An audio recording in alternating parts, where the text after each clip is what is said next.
not letting on to her interest in Carl. Okay. And it was, well, let's go to the flashback with Rick's interview. The audio is kind of playing while he's showing off his new duds as sheriff, his new outfit. Daryl and Carol think they're going to get weak if they settle in, but Rick assures them that they won't, and then says, if they can't make it, we'll just take this place. Yeah. And so what did you think of Daryl and Carol's reaction? Because that's why I was watching on my repeat views. Mm-hmm. I felt like that Carol was alarmed and Daryl was pleased. Okay, I could buy that. Okay. You didn't have any takes on that? No, I didn't really notice it, honestly. Okay. So yeah, that is, I mean, I feel like we're underselling this moment. Sure, no, it's a big moment, and this dialogue that Rick has in his interview is kind of speaking to what Deanna is trying to do, I think. Like, she's trying to get someone to help her live. And it's help also her survive. Like, he's trying to tell her in his interview the whole time, like, you shouldn't let people in. Like, even good people are bad people nowadays. And it's all what we can take from you. And she's just like, oh, it sounds like you're already looking after this place. And he's just like, ugh. So I think it's interesting that what does Rick's crew look like as the small b, the lowercase b bad guys? Sure, definitely. I mean, who is he looking out for? Is he looking out for this place, or is he looking out for his own group? Oh, he's looking out for his own group. Certainly.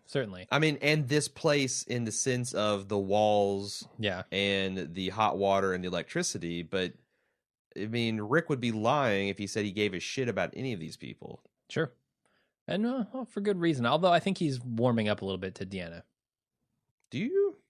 I think so. Yeah. Well, I mean, he did accept her job, which is as much as saying he accepts her. But then we get the creepy scene with the scary synth music where he says, "If these people don't work out," what do you think he means by that? I think what is his? Are now we going to be seeing? Is it turn out Aaron had things backwards and now Alexander is auditioning for Rick? Oh, I think that's what it was from the start, honestly. Like, Deanna basically says, we're having you here hoping that you will be able to show us how to protect ourselves. In not as many words, but yeah, I think it's going to be interesting to see how this goes and like how far, like what is going to be Rick's tipping point. What is something that they could do to warrant being taken over? What does that look like? Like, if we talked about instant cast, is that a full on coup where you exile Deanna and her douchebag son? Is that, I don't know. We'll see. Yeah, I'm invested. I'm fully invested in this season now. Yeah, I'm excited for, because I just feel like, we've got what's going on in Enid. We've got how is Daryl going to adjust in the group? How is the group going to adjust to having all these badasses around? How are Rick and Michonne going to effectively police this place? And how does putting Rick in charge of this law and order going to affect Deanna's balance of power? Yep. What's going on with Jesse's husband? There's like plenty of plot to go around for 4 more episodes. So like it seems unlikely that they could generate a boring one. So I think you're right. I don't know what's going on in seasons from now, but they've got a lot of really excellent building blocks for plot now. I mean, we've got we swapped out our plot engine like we've been talking about. All right. We're firing on all cylinders. That's it for the episode. All right, before we get to feedback, we have a sponsor this week that we need to talk about. A sponsor you're probably familiar with. It's Audible. We talk about Audible all the time because we like Audible, and because, they want us to talk about them. And frankly, I'm okay talking about a product that I like. Yeah, I use Audible. It's the only way I was able to catch up on Game of Thrones before last season because I had to marathon Feast of Crows, Dance of Dragons. Not small books. No. I'm always struggling. It's like, what to come up with for a recommendation for Walking Dead fans, because you just search for zombies and there's so much bad stuff. Oh, yeah, there's a lot of bad zombie fiction. My Life as a White Trash Zombie was one of the first results, and it's a whole series of this punk kind of sexy zombie girl. And I'm like, really? Oh, yeah. No, it's getting weird. I'm not going to listen to that to recommend it. But then I started thinking about experience I had as a teenager. I did a lot of splunking. And one memorable time, I stayed up all night in a cave Buckner's Cavern in Bloomington, and I read a Stephen King novel. It was a series of novellas called Different Seasons, and it has The Shawshank Redemption. Oh, okay. It has Apt Pupil, which was later made into a movie with Ian McKellen as that scary Nazi guy. The Body, which you probably know better as Stand By Me, and the one that stuck with me the most is The Breathing Method.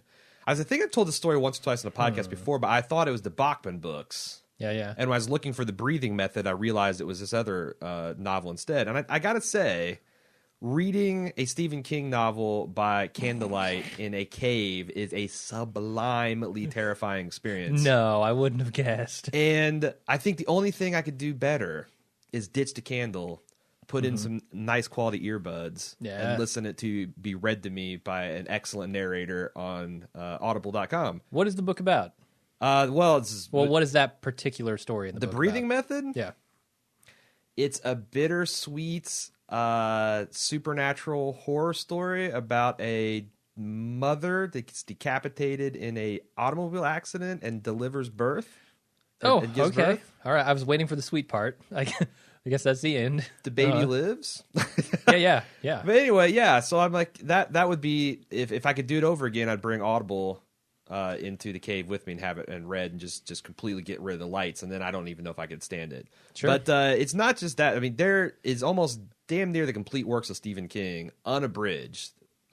Classics like The Stand, Misery, It, all those stuff. And I think, just throw the covers over your head, turn off the lights, and listen to one of these. It's going to hit you right in the horror bone. Oh, man, I love that. Nothing better than, turning off the lights and really getting into a piece of horror fiction. And here's the best part. You can try any one of these things for free. How do they do that, Jim? Yep. Just go to audiblepodcast.com/baldmove, and you can sign up for a trial, and you get a free audiobook download with that. They have if you're not a fan of Stephen King, even, not a fan of horror, they have over 150,000 titles. So plenty of stuff to choose from on there. Go check it out, audiblepodcast.com/baldmove. Yep. Why don't we get into some feedback? If you'd like to give us feedback, you can do so at watchingdead@baldmove.com and on our forums at forums.baldmove.com, where you can participate in discussions with your fellow fans. We got a ton of it, so let's get to it. David C. Has a general podcast question that I get asked from time to time and I always forget to talk about. He says, one of the things I love about your Game of Thrones podcast is you do an extremely good job of keeping us non-book readers up to date on things the show is fixing or changing without spoiling anything for future shows. Why can this not be done with the Walking Dead comics? I would be fascinated to find out what differences between the show and the book have been so far without being spoiled. According to the cast, so far they're drastically changing lots of storylines of the comic for the show. I thought we had mostly been doing that, but I guess not. Because here's the thing. The Game of Thrones seems like that they do sometimes deviate, but it's usually to condense things, and then the deviation makes sense when you get to the end of the season. I can easily say in the book this person did X, in the show they did Y, or they combined this character to have them do Y because they needed to end up at the same location Z.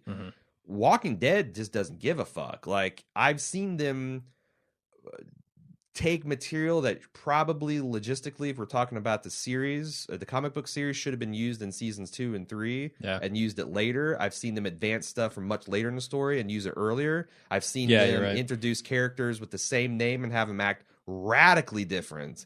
I've seen them, it's so over the map, and also I'd be scared to death to say, well, in the comics this happened and in the series this happened, because I think that Kirkman will probably use that alternate history some other time in the future. So I think the times where we talk about it is like when a character dies, we talk about maybe like how their death happened in the comics. Yeah, but even that's like tricky because they they recycle character deaths too. Yeah, sure. Like a good example, Tyrese was a badass that rivaled Rick for control of the group, and not rivaled in like constant power struggle, but there was some of that element, and he was.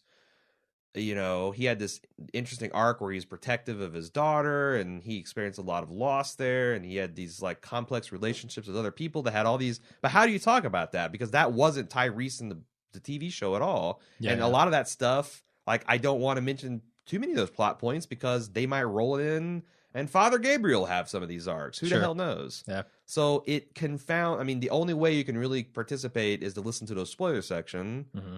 But then, Katie. Then you're gonna get all the spoilers. Yeah. Right. I think. I don't know. It's almost like if once the show goes off production, you could talk about some of the things they did better, the missed opportunities, but it's much harder. Whereas in Game of Thrones, they pretty much start and end the season exactly the way the corresponding books began and end. Like they do some things in the middle, but you always come back to the end, so they got that launching point. Yeah. That I don't know where that, putting everything back in the same universe would happen here in The Walking Dead.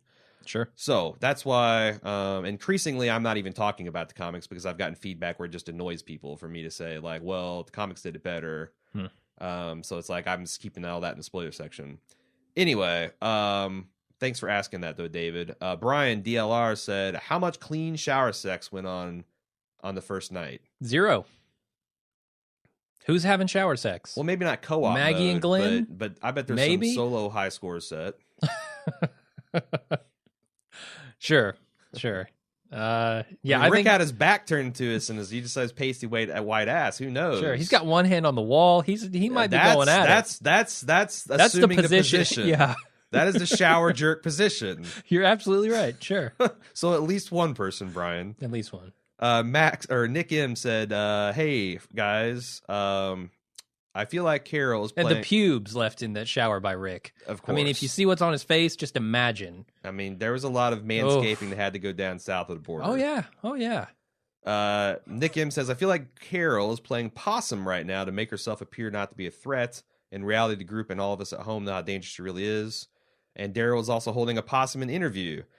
What do you think, Jim? Is that clever? Carol's playing possum while Daryl's killing possums? Sure. Is Daryl going to have to kill clever. Carol?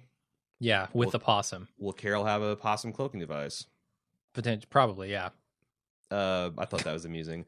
Max P. from Winnipeg said, you guys spoke briefly a podcast or two back about how Scott Gimple might be trying to pick up the pieces from these last seasons and is probably trying to tie up loose ends from the Darabont era.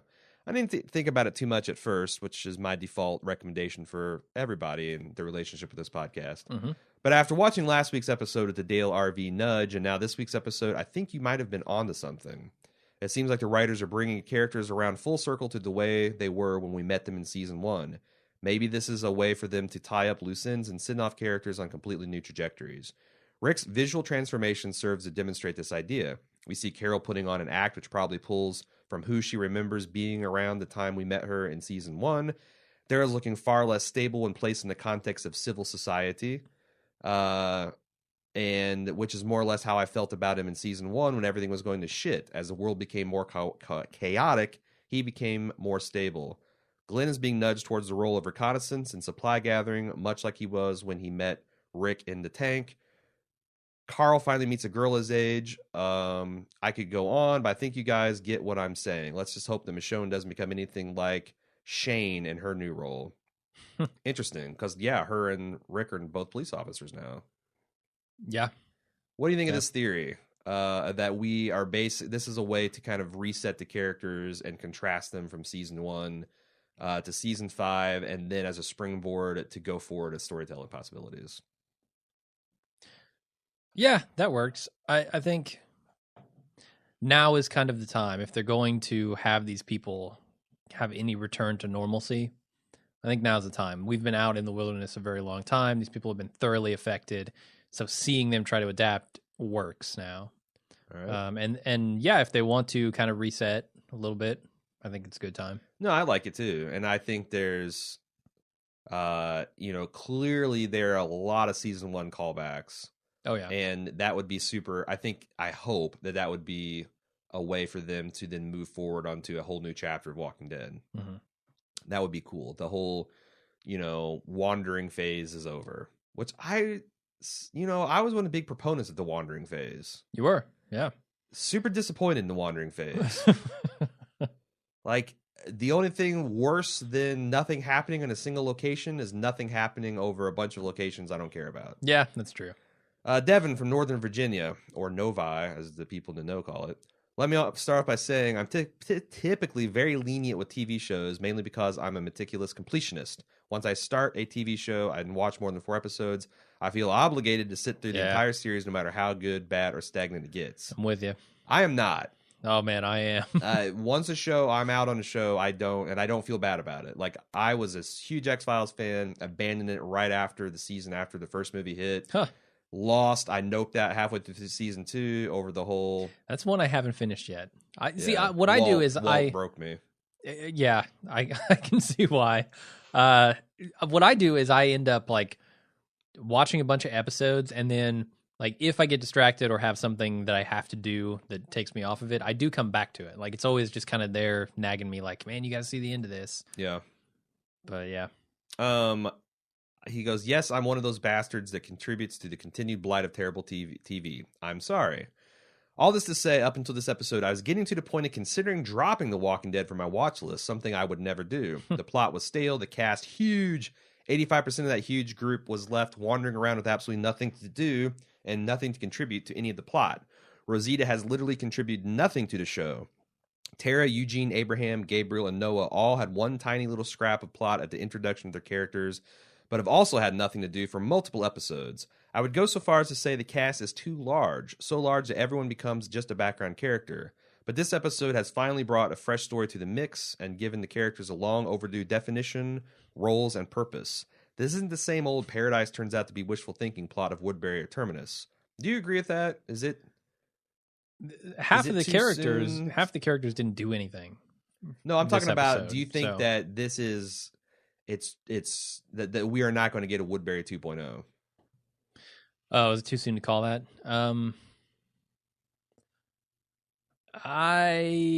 This doesn't give me the Woodbury vibe, but at the same time, neither did Woodbury up front, I think.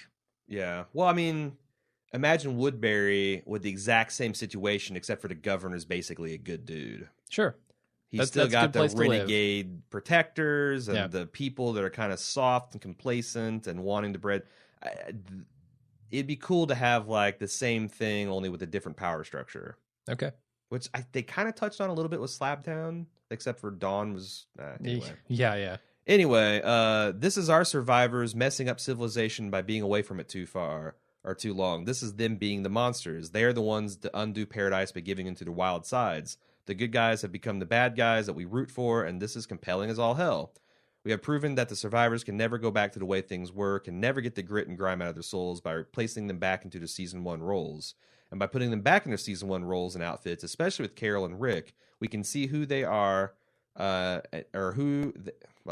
we can see who they are can never be who they were. They become entirely different people. Wild people wearing the shells of their past life as a mask of protection to blend in with the weak. This new and unique set of tensions, both between the groups and within the groups, is a long overdue welcome. And I can't believe I'm saying this, but this episode gives me hope that The Walking Dead can pull a 180 and be great, or at least good television show now and again. You know, unless they burn down the place, kill everyone, get overrun by walkers, and move on in 2 episodes like they did the last time, and the time before that, and the time before that. But we'll see. For the prison, it took 2 seasons. But... yeah, I was going to say 2 episodes, try 2 seasons. I agree with this. Not even broadly. I agree with almost and 100% of this stuff. Yeah, I like it. I want to see a different path forward for The Walking Dead. Yeah, this could be it. Just straight up be another Woodbury rehash. God, I hope not. I hope not. That would be so disappointing. Yeah. Anyway, Jill G said, regarding a comment on the instant take about the defenses around the town, I think that when they went up to the supports, they were on the outside because it's intended to keep out walkers only.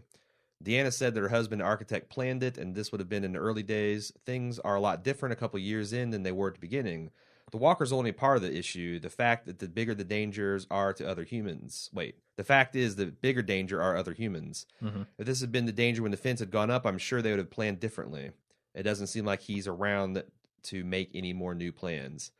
Yeah, except for it's still against... imagine a massive herd of walkers. Yeah. Put up a piece of plywood and nail some 2x4s to the backside of it at a 45-degree angle and try to push against it, and then go around to the other side and push against it. It's an entirely different experience. It's just, and this guy's an architect. That kind of made it worse. Like, you should fucking know better. Yep. I mean, What if they had supports on the outside of those barn doors? On the outside of the barn, it Yeah. wouldn't have done a damn bit of difference. Exactly. It wouldn't have. Exactly. Some 2x4s on the inside of those barn doors, it would Yep. have been a whole different deal. So there you go. But this show's always like, I've always laughed like watching Carl and Rick try to secure a building or a house or a barn. Why do you laugh or a about church because they just do stupid stuff. Like they nail 2x4s into the doors instead of into the like supports on the walls. Oh, to secure, not clear. Okay. No, it's like Yeah. there's nobody in the show that has any kind of basic practical carpentry or material. I mean, I'm not like a material science guy. I'm not an engineer, but I've swung a hammer and built some shit. Like I wonder if the guys building the sets are just like, my God, look at these blueprints. Look at what they're having us build. Like, it's like these crafts guys are actually there with the, air hammers and all that shit. Yeah. Like, they got to know that this is stupid. Anyway. I guess. Chad H., with the group being skeptical of Alexandria, don't you think that Rick or any of the other groups would mention of what happened at Terminus? I feel like someone should have said something along the lines of, the last group that took us in tried to eat us and we slaughtered every last one of them. Any thought on that? Did you think that the interviews were fairly bland? I think the interview showed us exactly what the episode wanted to show us of those interviews. Yeah, that's a fair point. Those interviews are much longer. She didn't take Carl in there, sit him down with Judith, and ask him one question. Yeah. I still thought it was interesting that maybe they're playing it close to the vest, but they didn't really give a lot of practical experience for things that they encountered on the outside, which you're right. I mean, maybe they take it for granted that they got into all that. Corey E. said, wanted to give you guys a heads up that a clip and magazine are not interchangeable words, especially after your rant about Route 16 and 23. Man, this is something I used to drive Mad Brew crazy, and this is also a thing, like, I'm a gun lover, not a fancier. I don't give a shit. They're as interchangeable as they need to be for the layperson. How about that? Yeah, this war was lost back in the Doom days where everything was called, clips and magazines are used interchangeably. Like, I know the difference, but I kind of use them interchangeably myself, and I'm one of the guys contributing to the ignorance of the society. But so for the people who do want to know, a magazine has a sleeve. So like a gun has a magazine if it holds more than one shot. Okay. A clip is what you use to like imagine like a World War I era, World War II era rifle that has like a fixed magazine that you can use a clip, which is this little thin strip of metal in the back of the bullets, or it somehow holds the bullets together and you jam it down there, and it's a way to rapidly load the gun. So it's the thing that you would see Rambo having strapped across his chest. There are magazines that are fixed, and magazines that are detachable. So that's like the metal box that has an assembly that feeds the actual gun. So it's like, okay, there it is, a difference. And like if I was at a gun show and I asked for a clip and they handed me a clip instead of a magazine, I'd be like, haha, you got me. But on television, it's like I just don't care. Sure. I just don't care. So I know nothing about guns, so whatever. And maybe that's what Scott Gimple would tell me about the support issue. Yeah. So fair enough. I just don't care, Aaron. I just don't care. They're fucking support. It's a supported wall. Yeah. I told you it's cold rolled steel. What do you want, you motherfucker? You get in here and build this set. I quit. I'm out.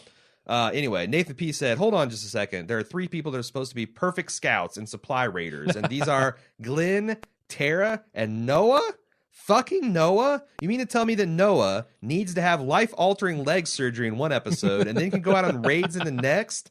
This is the same guy who managed to get blocked up on a fucking patio. Man. And I seem to remember the last time he was in one of Rick's groups by himself, they got killed. Tyrese, Beth, what's next? Carol fixing her legs in the space of about 4 hours? Abraham becoming immune to zombie slashes? Yep, all of the above. Seriously, what are they doing with Noah? So far, 2 members have died for this kid who has done pretty much nothing in response or to have filled a role in the group or anything. Is he supposed to be some sort of golden child that keeps getting people killed, or is he going to do something? I think he was supposed to get them to Alexandria. To Richmond? Well, yeah, but in a roundabout way to Alexandria. in service of the plot. But I so think he is it's a fine to redundant plot die point because Maggie got there on her own. She's the one that said, we were going to go to DC, and Eugene was right. He might have been wrong about everything, but he's right about it being a fairly safe bet to be protected. So it's like he does feel like there's no point that he serves. But didn't Nova specifically push him to Alexandria after Richmond? Didn't he tell them about it? How did they No. get there? I forget. They were. Wait a second. They went to. They were driving around, and then Aaron found them. They're trying to get to Washington D.C. They got close to Washington D.C. Yeah, I and then guess Aaron so. made contact. But they never would have gotten to Richmond without. Well, that's saying yes, that's the way this happened in the show. But Maggie's point of we should go to D.C. because it's a good idea anyway would still have stand. You don't need Noah. He's redundant and he's not interesting enough. I mean, all due respect to the younger Chris Rock, you're kind of superfluous. Yeah, I don't know. I felt like he was a plot mechanism that has served his purpose, and they need to either do something with him or kill him. Yeah, because he's got a lot of blood on his hands. I've not really stopped to think about it, but his jackassery and general lameness.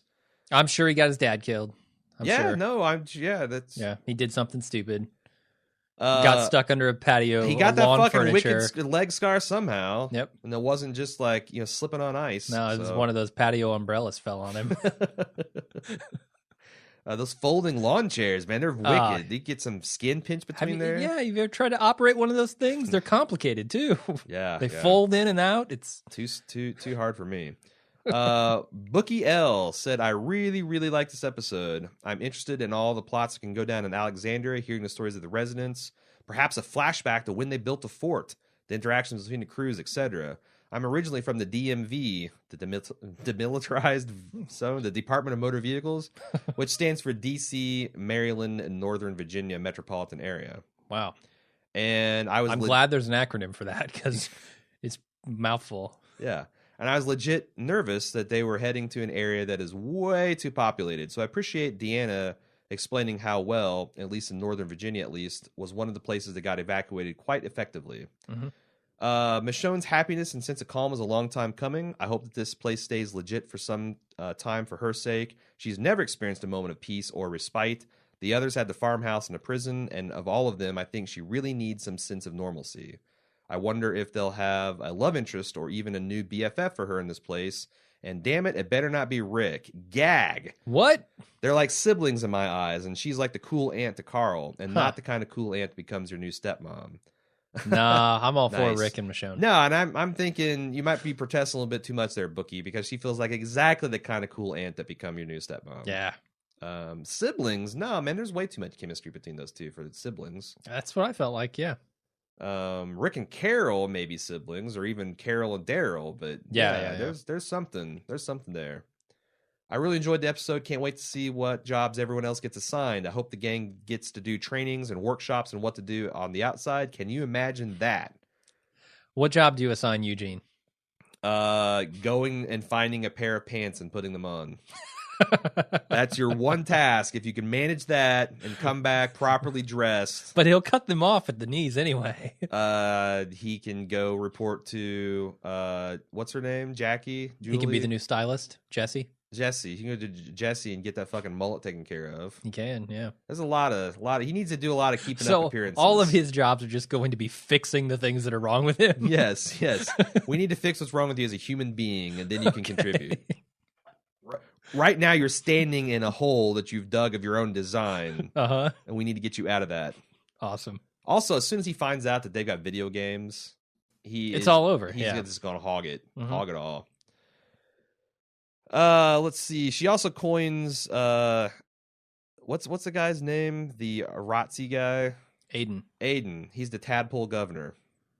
The tadpole. Okay. Pollywog governor. All right. Patrick T said, is there something in the way Deanna is obsessed with people's pre-apocalypse roles that could be a problem down the road? She mentioned that who her husband was, mattered. She effectively told Rick that his natural role in life is essentially to be a constable. However, Deanna fails to recognize how the apocalypse can transform people, sometimes for the worse in the governor's case, but sometimes new strings can emerge, such as Carol and Michonne. Daryl has arguably become a better person. Why is Deanna so obsessed with putting people back into what she considers to be their natural roles in life? Maybe because she's not had anybody change their role. Yeah, I mean, this could They've lived in relative isolation the whole time. This could be a relatively static situation that Rick and his group are going to upset. Could be. I like that.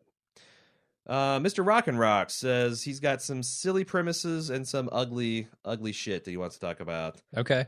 That Deanna's going to be a professional. We talked about Eugene. That's silly premise 1 through 5.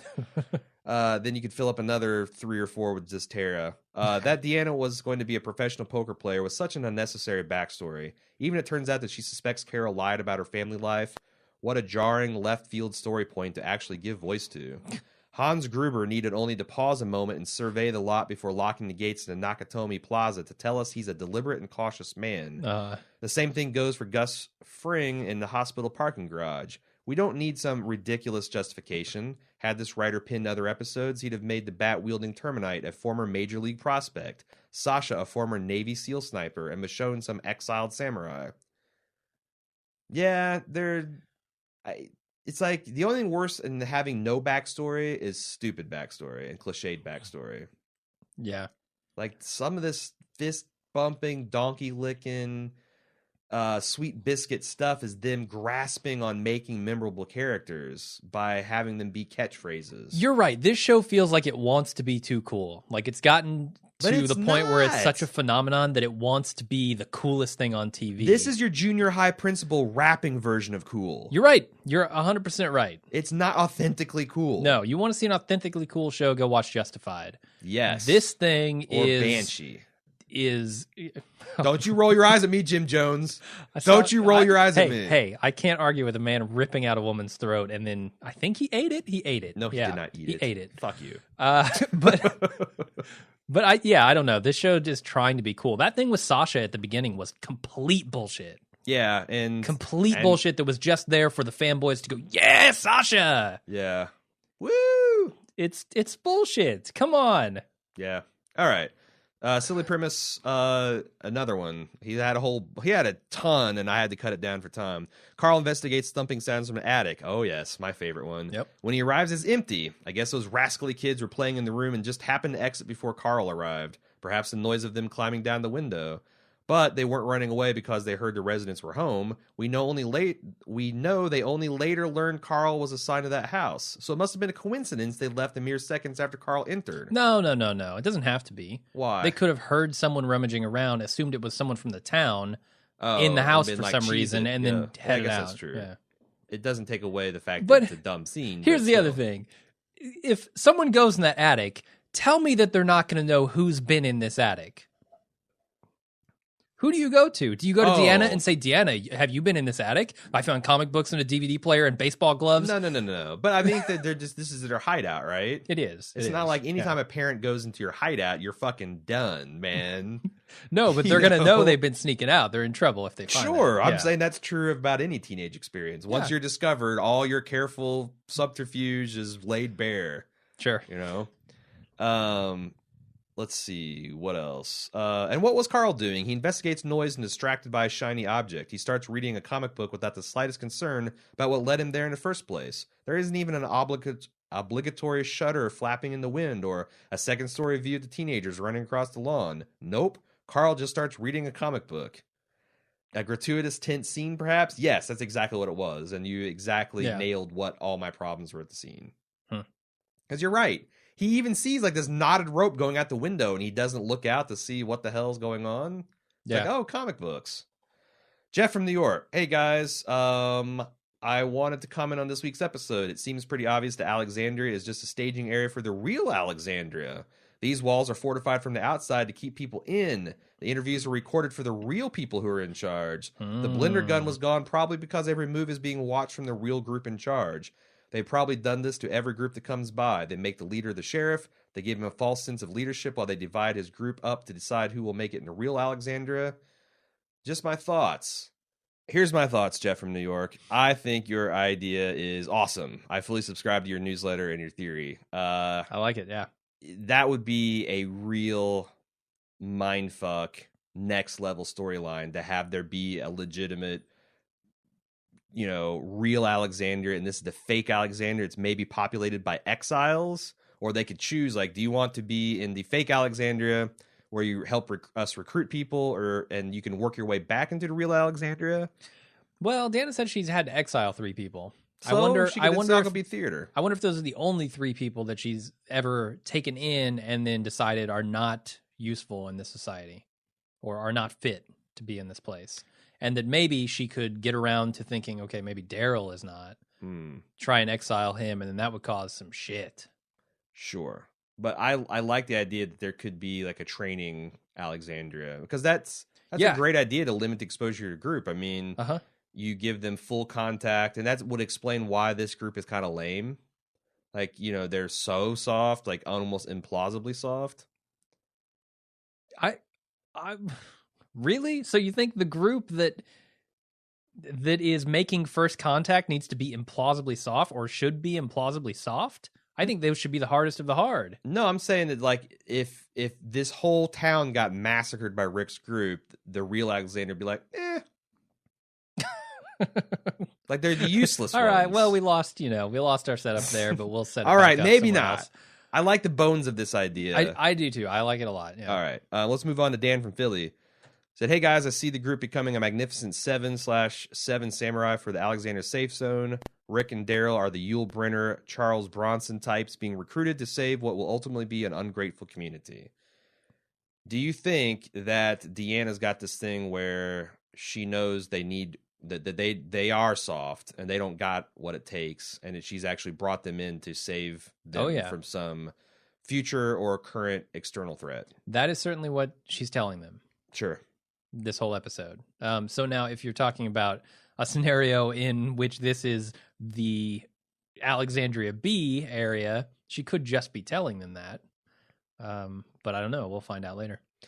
That's all we got for non-spoilers. We have quite a few spoilery takes to consider, but as is our custom, we do that after the music. Again, if you want to send us feedback, watchingdead@baldmove.com, forums.baldmove.com, on facebook.com/baldmove, and you can tweet at Jim @baldmove. Super strong competition for feedback. It's, especially after an episode like this, it's super good. Yeah. Man, so many brutal cuts. But thanks for everybody who wrote in. Yeah, definitely. We will see you next Sunday after the episode, or during the episode if you're a premium member. Sign up to Club Bald Move and join us. Watch it live. Yeah, where we will tell you who does and does not look like Captain Janeway. Sure. So you will be in the know on our jokes. Call out the Donald Trump faces. Yep. I can't wait to see him in good light. He looks even more like Donald Trump in good light. I'm saying, like, I actually paused it. Like, was I just a knee-jerk reaction? He's Trumpy. Mm-hmm. He's Trumpy as hell. Maybe it is Donald Trump. Yeah. Cameo. All right. Thanks, everyone, for listening. We'll see you then. Until then, I'm Jim. I'm Aaron.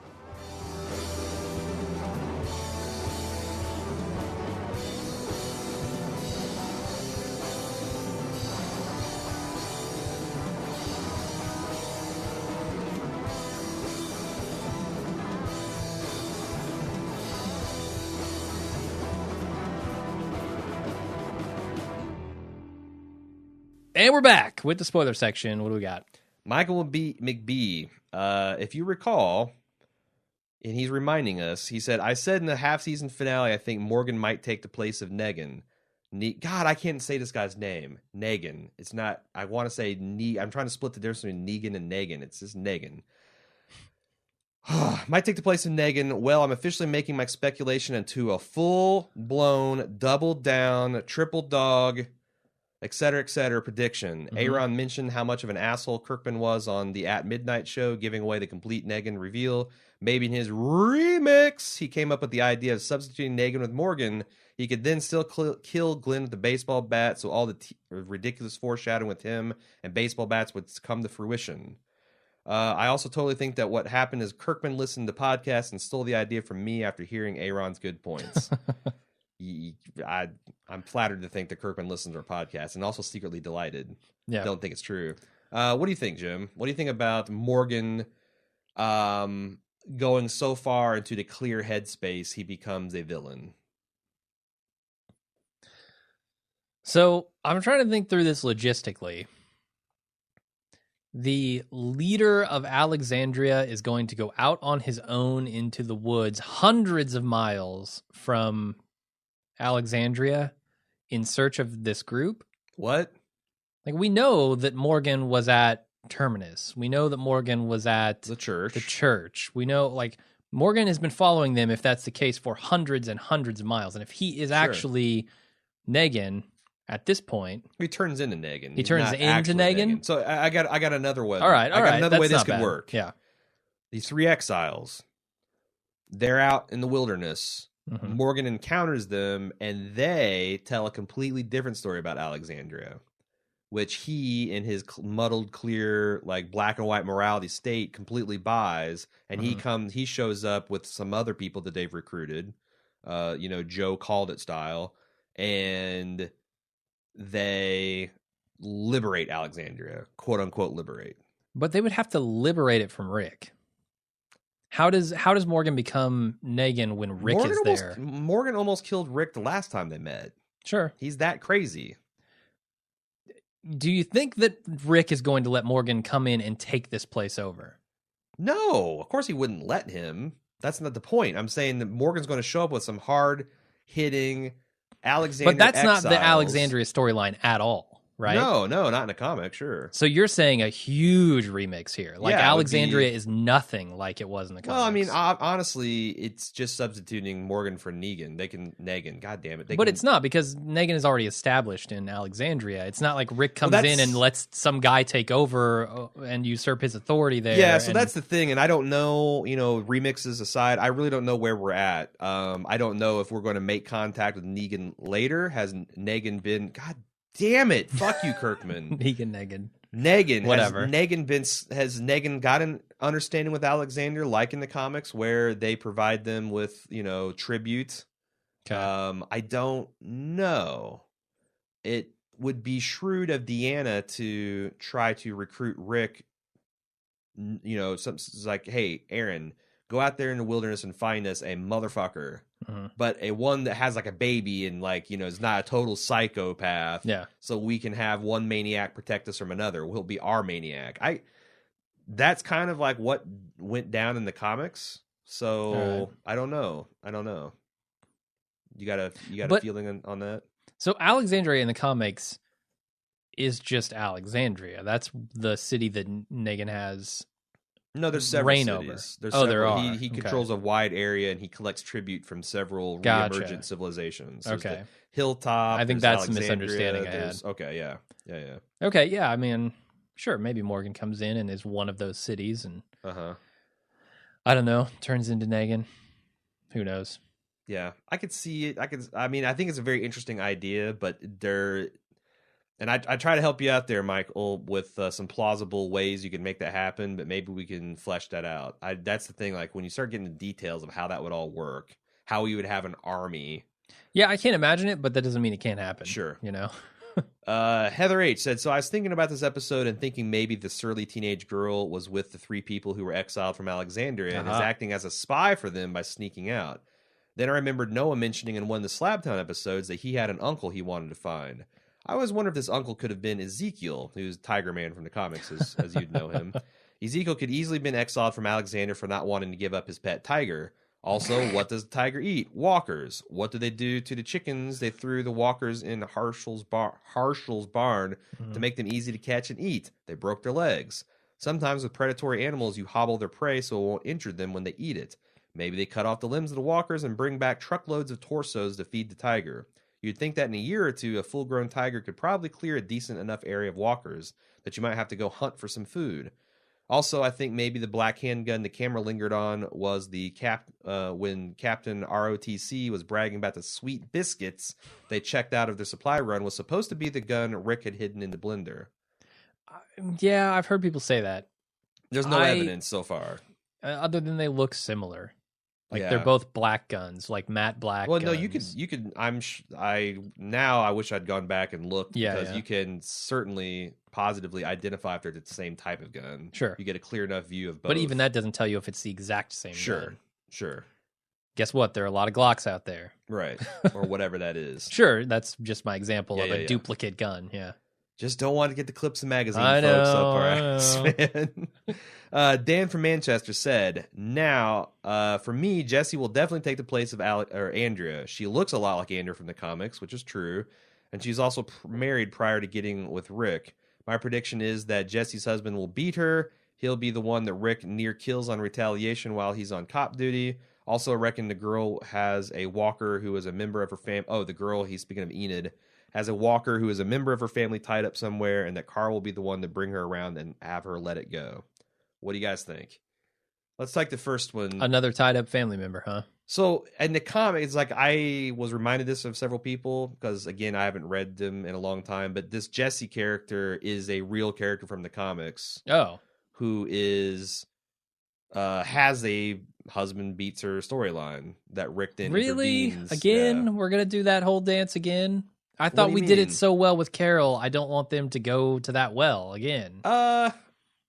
It could have a different outcome, or Certainly.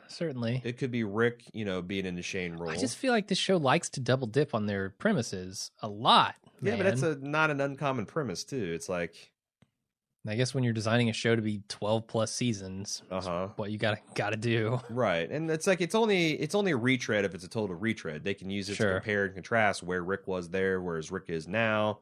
What do you do? Like, for example, the guy last week that wrote in and said what I was really excited for as season 1 is like, how do you deal with a guy like Ed who might be they dealt with him by making him useless. Mm-hmm. He had no skill. He was an asshole. But what if he had what if it was Daryl, your tracker hunter, who also had a woman that he beat? Yeah. How do you deal with the situation where, as a vital cog that is doing something that you cannot stand and let happen? That's more interesting. It is, but the way they position Trump Face is just he seems like he's Ed 2.0. Yeah. Maybe Jesse gets fed up with not being able to cut his hair because it's a toupee, and then leaves for Rick. That's what I'm thinking. She loves styling so much. Yeah, they did. Like I said, they did a really weird chemistry with Rick and her. Edwin C said a lot of the episode was out of the comics, but first looks like we have another Kirkman remix. In the comics, the leader is a man named Douglas Monroe, who is also a politician. He and Rick bump heads quite often in the comics, but also seem like an alpha male type of rivalry. So it'll be interesting to see if this also happens in the show, or if Deanna/Douglas is willing to take a backseat to Rick. Another possibility is that she will suffer the same fate as Douglas's wife Regina in the comics, as she has her throat slashed getting between Rick and another man having confrontation. Ooh, I forgot. Yeah, her son Aiden is named Spencer in the comics and is also a pain in the ass. But if the show has a storyline play out in the comics, he's going to be around for at least another season, but his death is fucking awesome. I don't remember what happened to his son.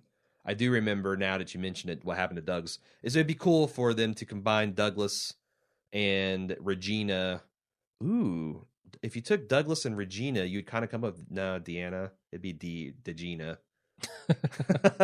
I was like, is that a port? Are they trying to tell us something? I like that she like jumps in and intervenes between like Rick, but that's or Daryl, man. If she tried the problem with doing that, and this is a classic Kirkman remix, is that creates a power vacuum that Rick just steps in. Having his wife be killed just intensified, like you and the thing in the comics. Well, actually, I'm going to let Edmund take it over. It goes, the man who confronts Rick is Peter Anderson, and this happens almost exactly as it does in the comics. In the comics, he and his wife are having problems, and he confides in Rick about this, but Rick has suspicions about him, as he's the man I was talking about, Rick nearly beating to death for hitting his wife. In the comics, this is a very important storyline, as it leads to what I think will be the season finale, which, if it ends as I'm hoping, will be a battle scene out of 300, but replace the Persians as zombies. The last comic reference I saw ending with Rick was in the... Oh, Jesus. The last comic reference I saw was the ending with Rick announcing to the group that they'll take the community if things don't work out with these people, as the ending of their first issue in Alexandria. It also seems that Sasha's taking on the role of Andrew in the comics. I thought, no, it must be Dan W. that talks about why this is an interesting plot point with Rick and Peter and Douglas and Regina and all that stuff. So let's go right on to that before I get your reaction. Dan says, this is a very powerful storyline, even if Kirkman didn't handle it all that well in the comics. Rick took a difficult situation and made it far more volatile and deadly because of how he changed while outside. It pretty much guaranteed that they're going to do something like this with the hairdresser's husband. So if I take Dan and Edwin's point together...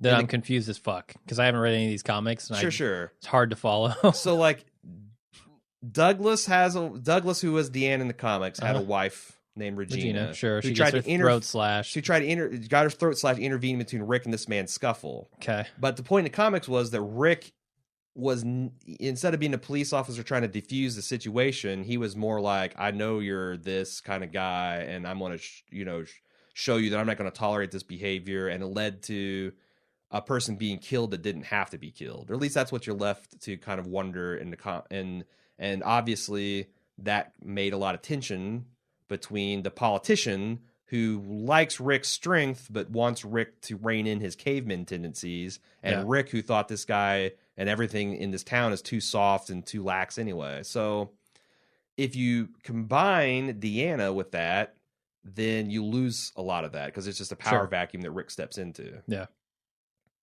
I wonder if the scuffle becomes between Rick and the son.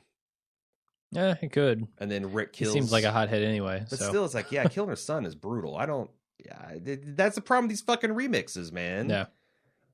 Yeah. Anyway, let's move on to some new territory.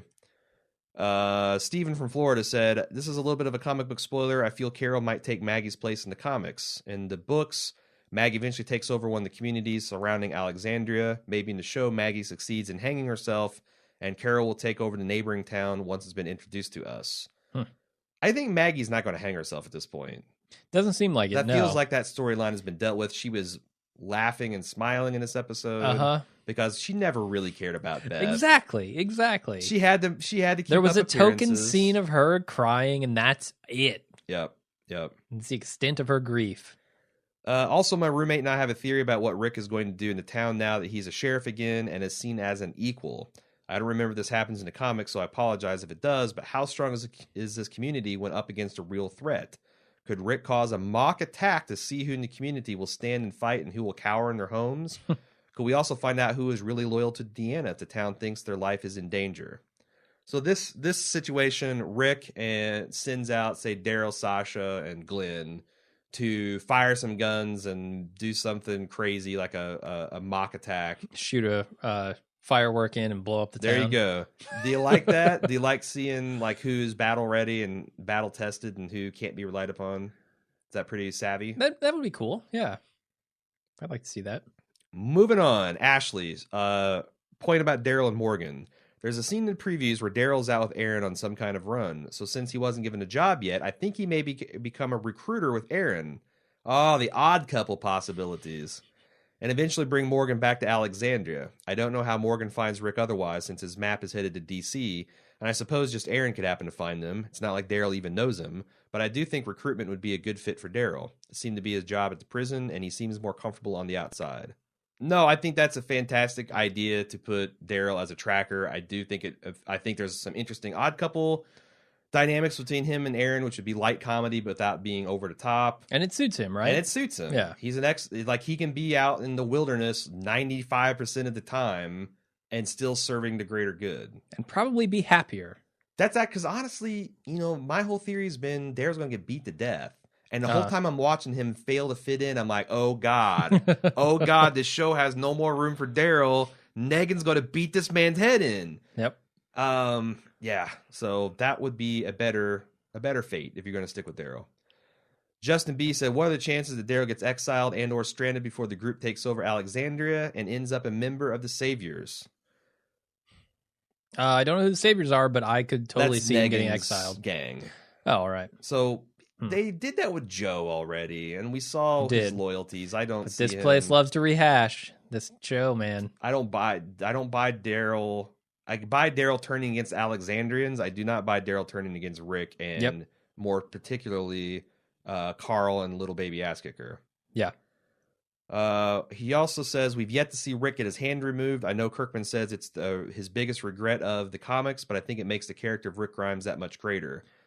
Too bad. I don't think it's going to happen ever.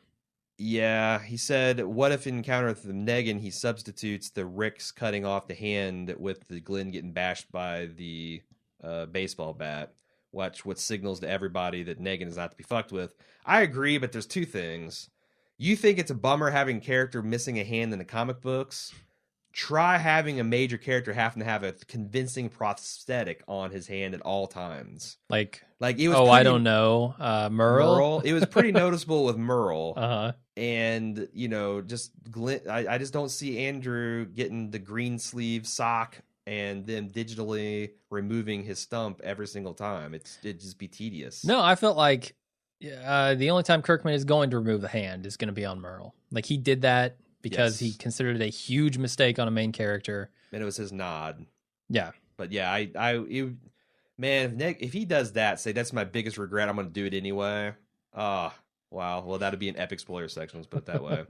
Last one. Jeremy R. says, a death in the show may have been spoiled by casting news. The guy who plays Noah has been cast as a recurring character for a Criminal Minds spinoff on CBS. Official prediction, Noah's bum ankle gets him into a bitey situation. You know what? If that's the case, I'm fine with it because Noah is just one of those characters, man. Yeah, I think he was a plot device. And not a necessary one at that. So, all right. R.I.P. Noah in advance. Sure. I'm with you. All right, that's it. That's all we got for spoilers. Okay. Well, then that's it for the show, too. Thanks, everybody, for listening. We'll see you next time. Yep. Bye-bye.